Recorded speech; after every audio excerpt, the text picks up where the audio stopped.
Good morning. It's Lisa Smith, Kindred Stitcher. This is Flosstube 91. Today is September 17th, 2022. In 2 days, it'll be my 30-year anniversary with my husband, which is so weird. Sometimes I just think I'm 30 years old. Then my body's like, no, you 54, that's for sure. So welcome to my channel. If you're new, thanks for stopping by. If you are a regular, cheers to you. Thank you very much for coming back. And today we're going to talk about samplers. Samplers. I have an antique sampler that I just bought. If you saw on Instagram, you will have seen a sneak peek of it. And I also have an antique sewing box that I bought in an online auction. And I was so excited when I won that auction. Oh, I love it, love it, love it. So let's dive in. I have a few plans here too that I want to share with you. So what's been going on? Well, work's been going on. We've been going to the property in Oregon. My husband and some of my kids and some friends are pouring concrete for the shop this weekend, which is such a relief.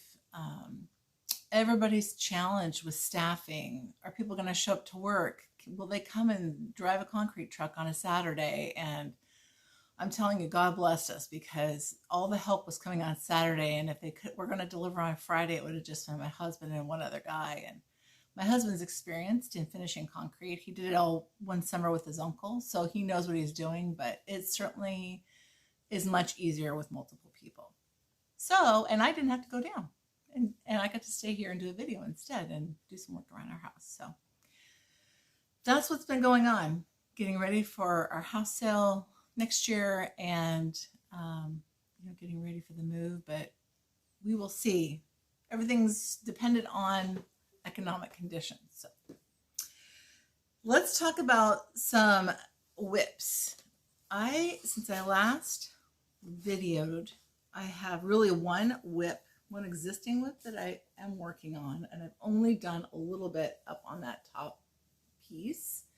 This is the Forget Me Not sampler by European Reproduction Designs, Sabine Gundacher Tatarera. I don't know if I say that name right, but anyway, this sampler is so beautiful, and it's being stitched on 46 count parchment. Parchment by weeks. I could just stitch on this solo. In fact, I probably will just keep going back and forth between this and my new start for a little while. But this is, every little motif on here is incredible. The shading and it's not realistic necessarily, but like, look at this, look at that little, it sort of looks like a daylily. The person who stitched this just did a fantastic job. This is all DMC. All DMC. So beautiful. So that's the progress I made on that. And let me see if I can find yes, I do have it right here. This is the sampler, what it will look like when I'm done. I guess I'm not stitching it with anybody else. I could say we, but it really, we means me. And the second thing I had was a new start. It is, I'll take it out because I don't know what happens with cellophane under lights, but it looks like it's glittery almost. Rose Wreath Sampler by GGR. I can't tell you how much I love this. Okay, so let me just show you the colors first. Gorgeousness. And the main red in here is Claret. Yes, it's Claret by Gentle Arts. Or they say on the pattern, if you like a more aged look, you can use Rose Garden. And they're both gorgeous. So Claret's more of a, it does sort of look like a wine color. It's a dark red, but it sort of has that almost a pink undertone. And then Rose Garden is definitely more of an aged, it has more variegation in it. So I decided to use both because I like movement in a piece. And I chose a a fabric. Oh my gosh, this is such a lesson. It was a 46 count silk weaver marked with a silk weaver sticker that said it was 46 count mudstone. The fabric is beautiful. And when I got it out, I noticed that it wasn't cut straight. I could tell by looking at it that the person who serged it may not have been paying close attention when they did. So I measured it and I accounted for that, because with a 46 count, there should have been plenty of space to still stitch this on here. And so I'm just going to show you what I've done so far. It is so beautiful. I decided to stitch the claret on the inside of the border flowers and the rose garden on the outside. Now, as you can see, I'm stitching along, and I started in this corner. I usually start in the lower left corner, and I work my way along. I'm doing this, I do this, I get over here, I'm like, what's going to happen? I don't think it's going to be even.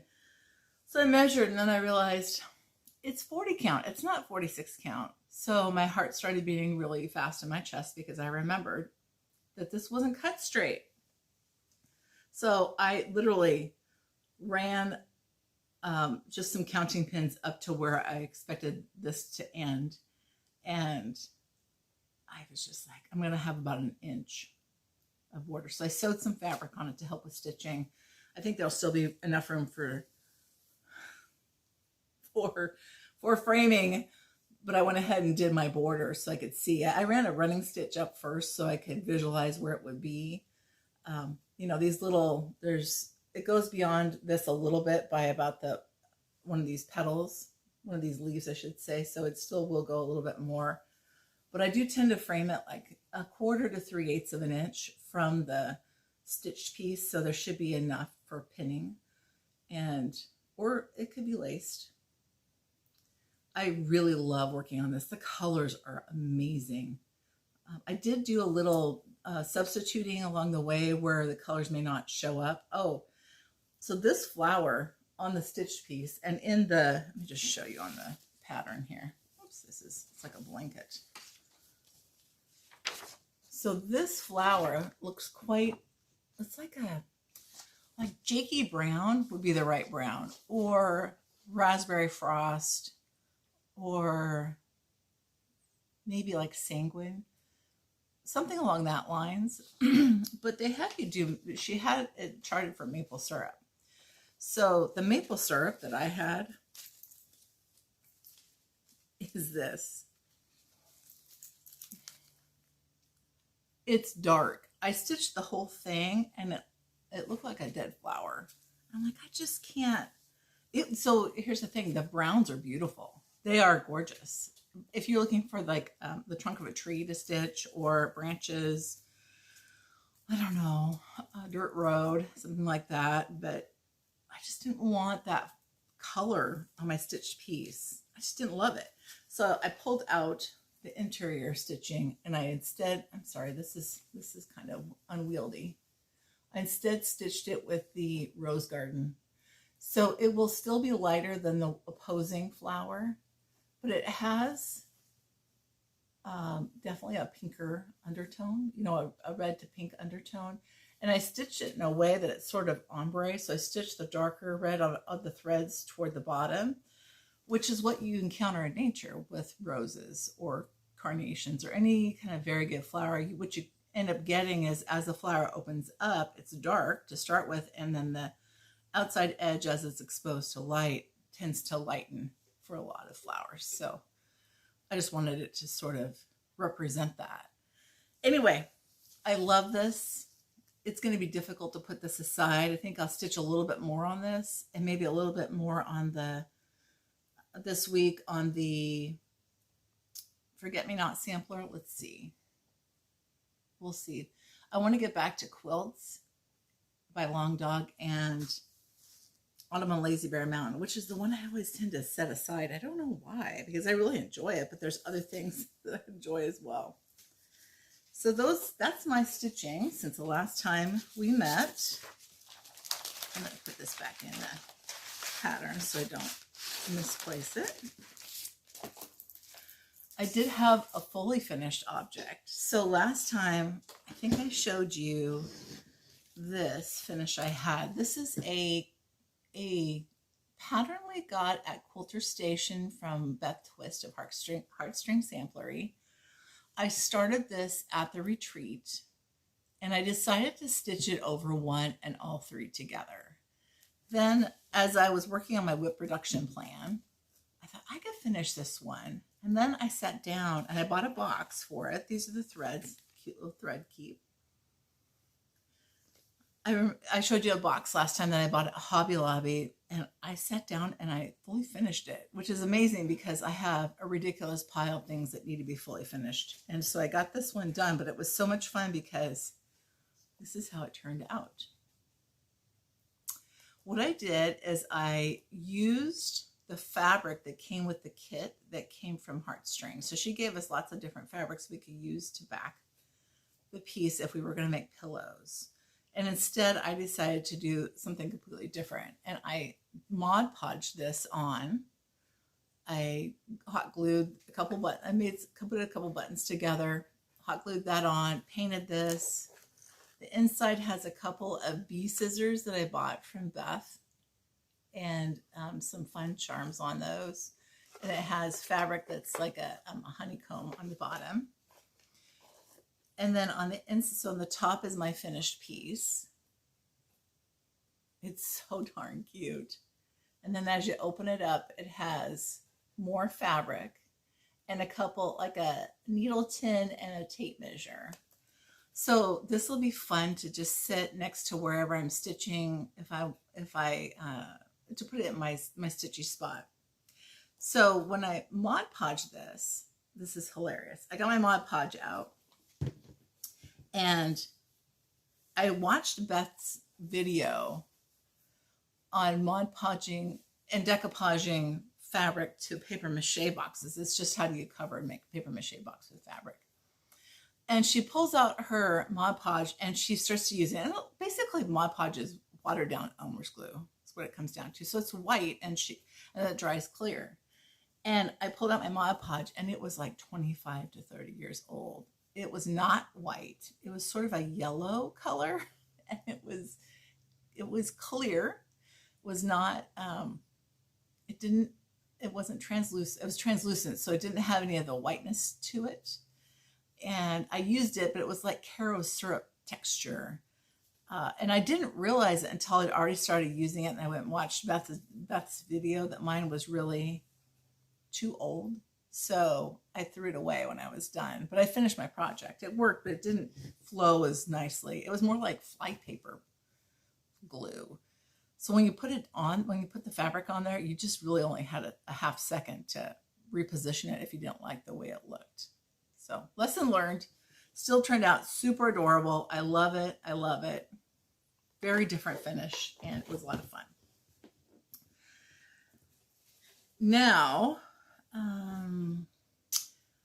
let's talk a little bit about, I have some things to show you in terms of home, but I want to talk a little bit about the local quilt store.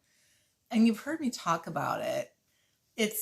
I think they've had their 1 year anniversary, I think they just had their 1 year. It's called Shiplap Quilts and Coffee.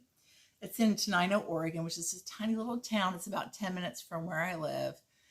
They're in the middle of building like a warehouse. It's like a destination quilt shop. They're going to be a fulfillment center, so they will create kits there for Riley Blake Designs.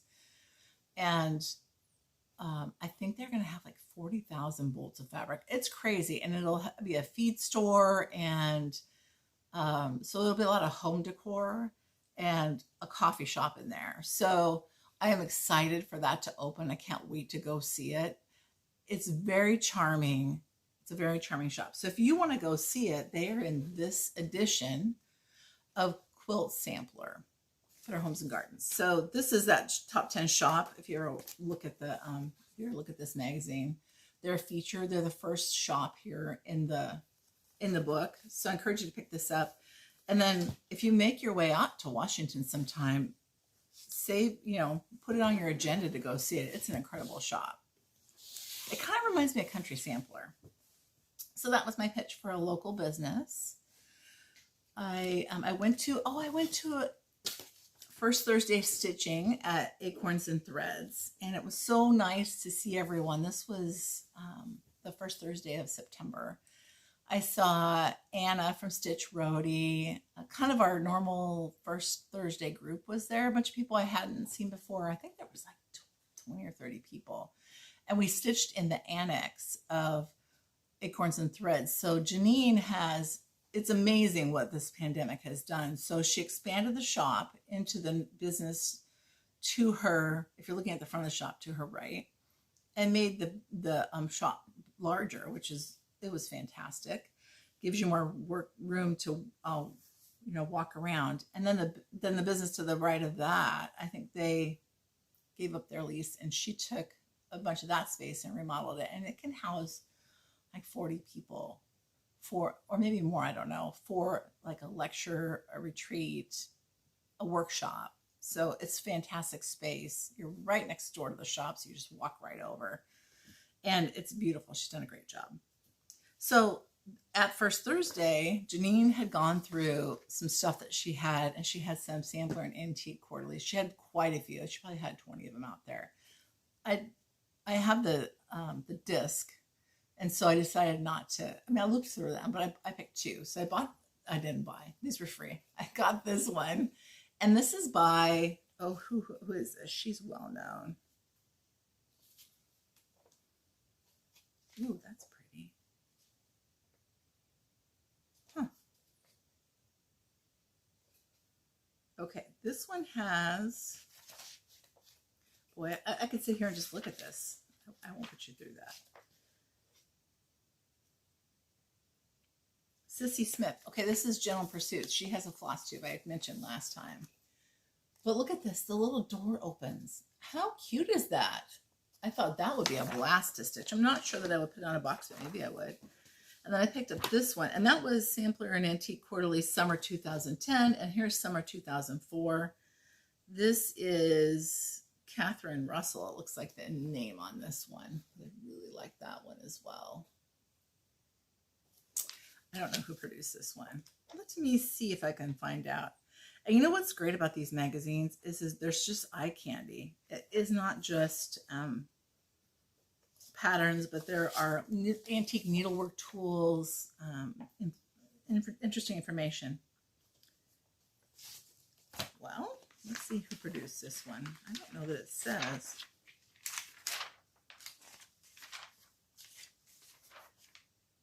Oh, Margaret Huey, Huey, reproduced it. I'm not sure who she is, but anyway, this is a beautiful one. So those were some freebies that I got. And in the mail, I picked up off of eBay a Maggie Banana Me. She has these wool gathering patterns that you could buy through Country Sampler. I think it was 2016. It's been a while, but I mean, it's awesome. This was a kit, and it has a couple of, this is a blackbird, and there's a pumpkin accent pillow can keep. So there's a couple of little kits here, but I wish I could get all of them. I think I have maybe 4 or 5 of these, and I plan to do those. Speaking of Prim work, my friend Lisa, Prim's on Greenway. Hey Lisa, she sent an invitation to the Prim Needlework premiere, and it is next October in Rochester, New York. There are several designers: Maggie Banana Me, Kathy Barrick, Beth Seal from Summer House Stitchworks, Teresa Miller from Teresa's Primitive Treasures, Leanne Van Leyen from 1897 Schoolhouse Samplers, and then Susan Stanley is going to come in and give a lecture. So if you're interested in that, go check out, I think it's through Hobby House Needleworks that you sign up. But if you look at Lisa's Instagram or her Flosstube, Prim's on Greenway is the Flosstube and Instagram. You can get more information.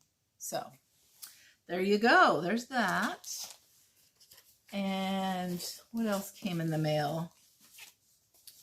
So a thank you to, oh, my friend Mary. Mary, I told her thank you. She just sent me this beautiful card one day because she loves me and I think she's fantastic and I love her. And then Susan Barnes. Susan has sent, she's had a cute little handmade card that she sent, and she sent some postage. Thanks, Susan. She won a giveaway, so you didn't have to do that, but thank you. I also have another installment of Pansy Patch Needleworks, Pansy Patch Quilts and Stitchery. It's a block of the month. I haven't started it still, but these are adorable. And she came out with a lot of patterns. She has a big pattern that came out in Expo. It's like, it's got a lot of blue on it. It's maybe bluebells. I'll put it right here. I don't remember the name of it, but it's a really pretty sampler. She has some seasonal baskets and some seasonal stitched pieces too that you can buy patterns. She's very sweet, easy to work with. And from Expo, I picked up the Primrose Cottage. They came out with this book. So this one and the Teresa Kogut one with all the smalls are fantastic. I got this from Acorns and Threads. I imagine Janine probably has it on her site. But look at these.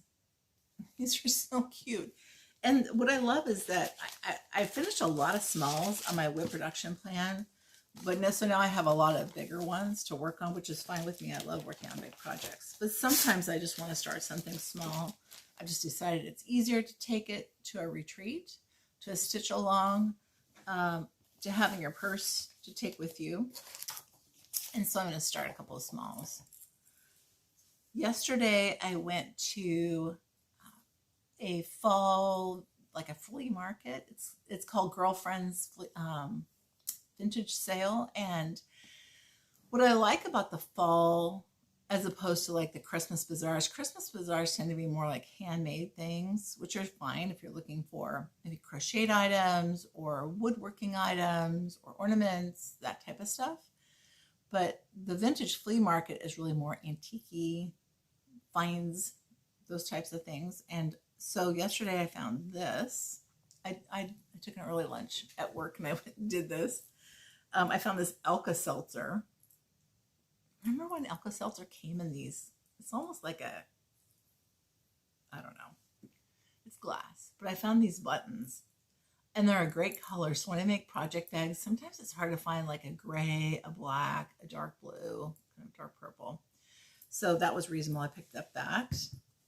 I also picked up this sewing machine box. These are, you can find these on Facebook Marketplace. They're just everywhere. Sometimes they're way more ornate, but I'm going to do something with this. I didn't pay very much money for it. So I'm going to do something with this and I have a fun finish idea for it. I'll add it to my list of things. Some things I have ideas and I just know that I'm never going to get to it until after I retire. Also, at that vintage flea market, I found this, and I love this. So I do love, it reminds me, it looks like it's Dutch. It's got a windmill. Sorry for all the glare on this. It's got a windmill and like a thatched roof village, and a pretty river.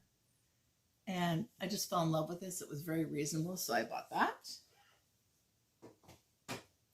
And also at that vintage market, and this was like $20. It's a rug hooking kit that's partly done. It comes with a hook, the wool. This woman, they found it at an estate. So she's like, have you ever done this? I'm like, no, but I'm going to try it now. It's always been on my mind to do it. So she started this project. And I mean, look at it. It's so fantastic. I love it. All the pinks and burgundies and purples and greens. And so she did this. I don't think, I mean, it looks like this leaf has been outlined, right? I think there should be enough wool to finish the leaves, and these look like leaves to me. And I think I'll do black on the background next to it. But it does have a little bit of damage somewhere, and I'm going to have to, my friend Lori, textilist, she sent me a message. She's like, you can thatch that, no problem. I'm like, okay.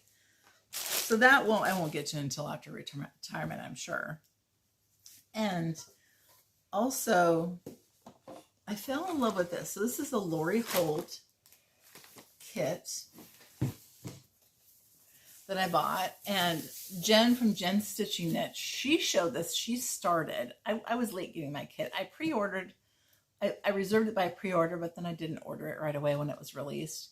This is Prairie Meadow by Lori Holt, and it's all applique, and it's gorgeous. So Lori does videos where she shows how she finishes these, and her method looks very straightforward to me. I just need time to sit down with my sewing machine, which has been calling me. I wanted to be sewing for so long now, but honestly, too many work hours. I think I'm gonna get some relief here pretty soon. So this, I bought the kit, and I bought that from Fat Quarter Shop, but I bought from Shiplap Quilts. They had the shapes, what she calls this, something about shapes. So simple shapes. I want to say so friendly. I'm like, I don't think that's it. So simple shapes. Then I bought the binder because I fell down the rabbit hole. And if I'm going to compete with Colleen and Cheryl from Stitching with the Sisterlies, they have all of the Lori Holt things. I'm way behind. Okay, let me see if I could put this somewhere where it's not gonna. Ooh. All right. So the mother of all acquisitions, you guys, I was on an online site, and that's a new thing for me, to do online bidding. I mean, auctions are only as good as the highest bid, and you have to set personal boundaries of what you'll spend. When I saw this, I had just a freak out moment. Like, I have to have this. This called to me. I knew it wasn't meant for me. I bid on it. It was the second item in the auction.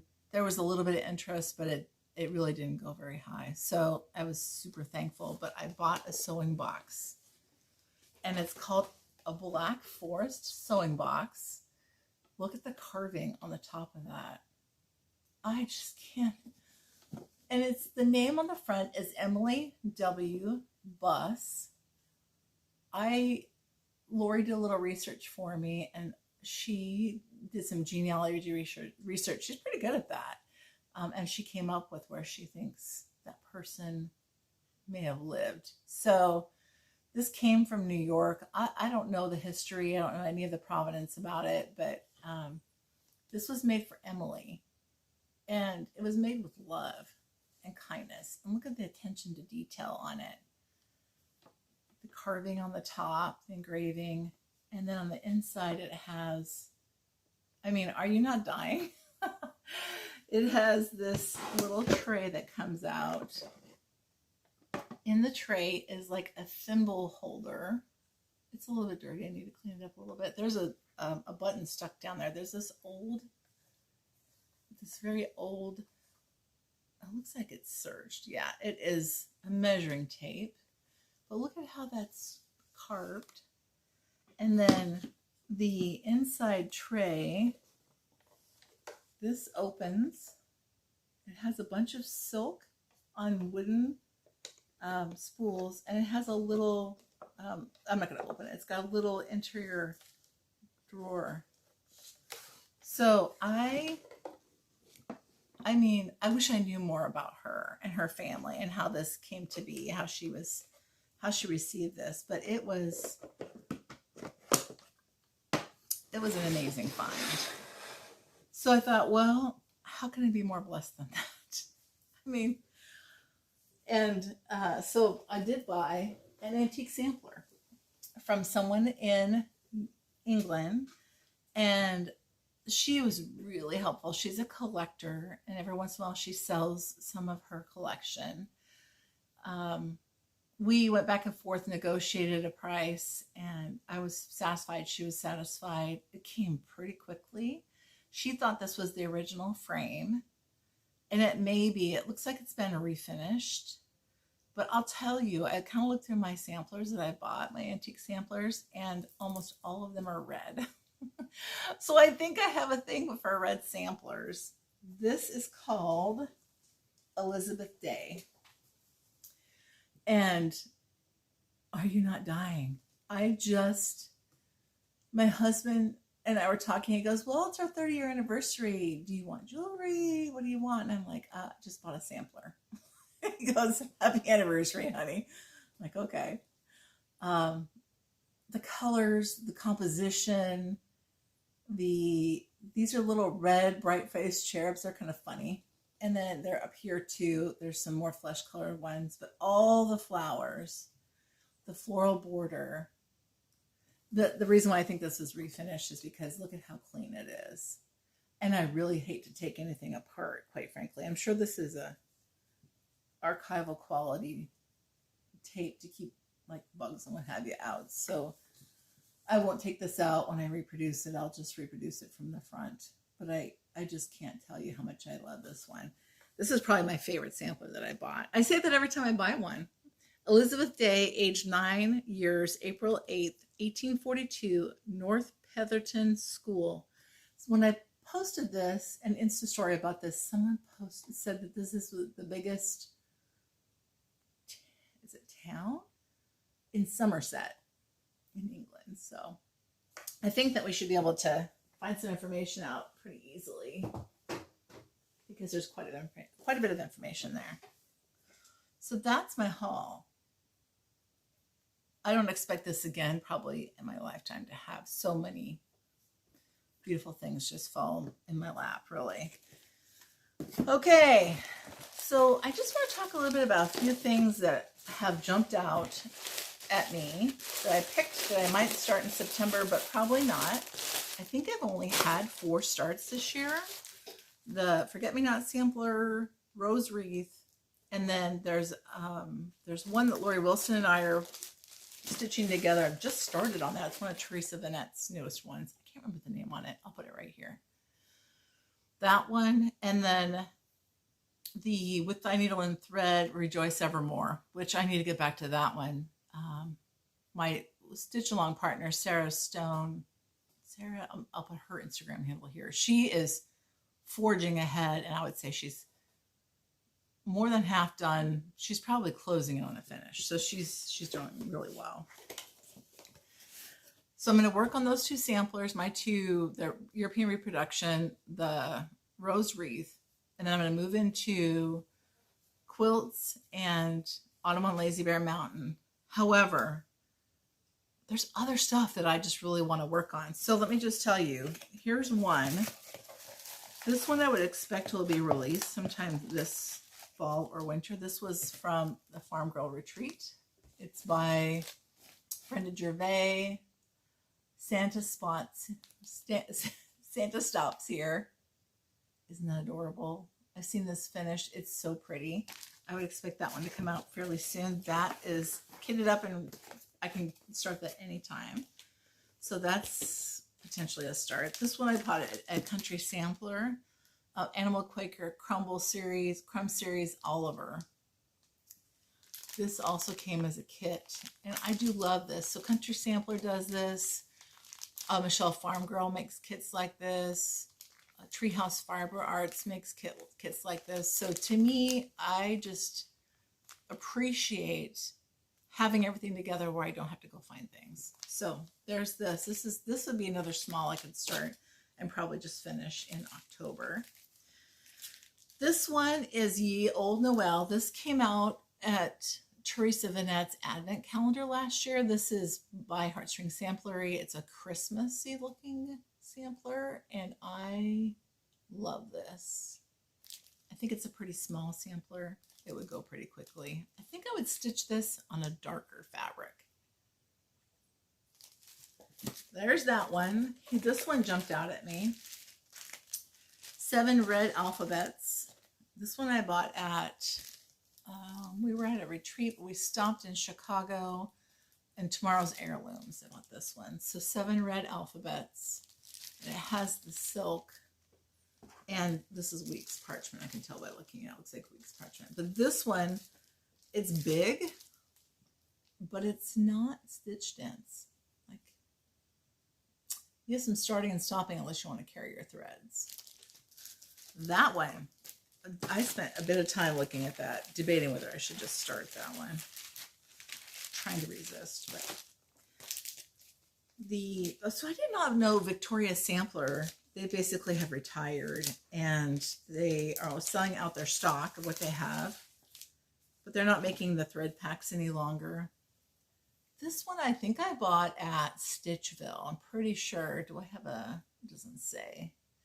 It is Heirloom Homecoming Sampler, and it says, "Home is where my heart is. It is where I long to be. Comfort, joy, and laughter with friends and family." So it's really cute. But I'm only going to stitch this. And I'm going to stitch it in this colorway. I bought some fabric when I was there. This looks like Lakeside. Yep, Light Exemplar. So the white should show up on that.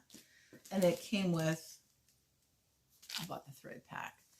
The thread packs are a little expensive, but it's far less expensive than buying them all individually, like buying skeins of silk specialty threads. So when you put it in that context, unless you want to buy the full skein and pay full price, it's still a pretty good value. I know Jeanette Douglas does that too. And so that one I'm very interested. It's sort of got those fall colors, as you can see, and so I'm inspired because of the fall. Oh man, I love this one. This was a homespun needlework. Is that this one? I think this was one of their exclusives, the Facebook group. Mary Snow. No, not Mary Snow. This is Marianne Aldred. And it was a kit, and it came with a key fob. I can't remember if this was Shepherd's Needle that you bought this through. I cannot remember which store provided this. I don't think that this was I don't think it was Country Sampler. It looks like it comes with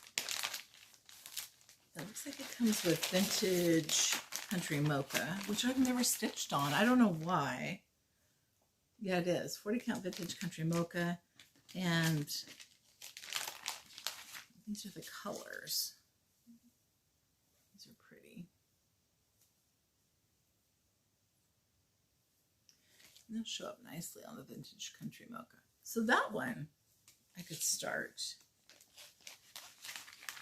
I need to quit my job. But I still have things to do. And then the last one, I have two. But this one I have tried. I've wanted to start this so many times. It's Aeneas Curvier. I don't even know if I'm saying that right. It's Reflated Soie. I love, love, love this one. I bought the silks from Kitten Stitcher. Look at how much thread is on here. That's a lot of thread. And I reached out to Isabel because the what's on the back of here doesn't match what's on the pattern. And this is a different kind of silk. So she was so nice. She sent me the legend, the conversion legend. So I could stitch this. And I have selected for this one, this is a silk weaver. I'm sure I will double check the count on it. Havana, it's a 46 count. So this one is also a pretty big sampler. That might be my January 1st start. I haven't decided, but I want to start something big, maybe beginning of January. No, let's not lie. I want to start something big all the time. But maybe I'll save that. I'll relish it, and I'll make it a January 1st start. The last one I picked up was also a small. This is Home Sweet Home by Little House Needleworks. And it was a kit. I don't remember. I think I bought this on Stash Unload. I don't think this was, I can't remember where I bought it. It's been quite a while now, several years. I love the black on this, and it's got green detail, and to me, I just love the composition of this. This would be easy. I should start this one. Maybe this is the one I'll start. I don't know. Who knows? Next time you come, what's going to be going on? I've changed my plans. I come to you with plans, and then the next month it's like, nope, I scratched everything. But one thing I'm trying to stay true to is to not start a lot of things. Still working on my whips. I love my whips. There's just so much to stitch in this world that, oh my gosh. So that's it. I will be back in a couple weeks, probably. We'll see. It's usually 2 or 3 weeks for me.